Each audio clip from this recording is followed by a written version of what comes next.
A tercera divisió, empat a 1 al derbi pitiús entre la Penya Esportiva i la Eivissa.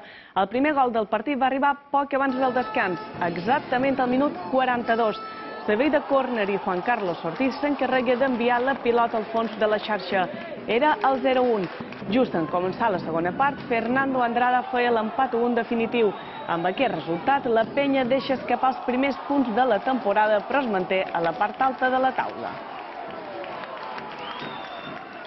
Cuando no puedes ganar no tienes que perder, pero me quedo con la sensación de que podíamos haber ganado el partido.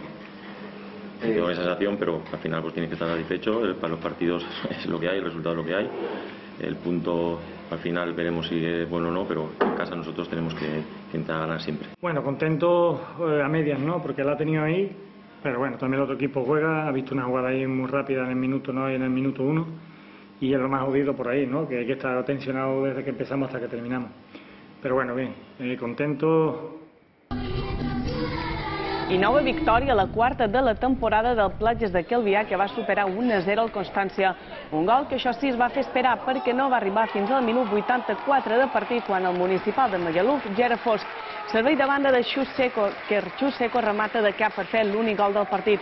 Aquesta és, per cert, la primera derrota que encaixa el Constància aquesta temporada.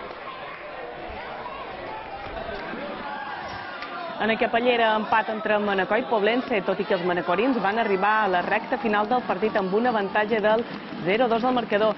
Joan Roig va fer el primer i Adrián Hernández el segon, però al minut 81 es va començar a gestar la remuntada del Poblense.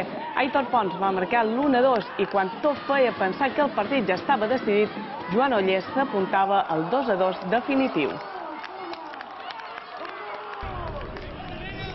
I aquest gol que veig va donar la victòria al Ferriolense 2-1 davant el Murense. José Tamarit, porter de l'equip del Muro, encara se'n deu fer creus. Xuta sense veure que tenia just davant Antonio López. La pilota li pega a l'esquena i entra directe al fons de la xarxa.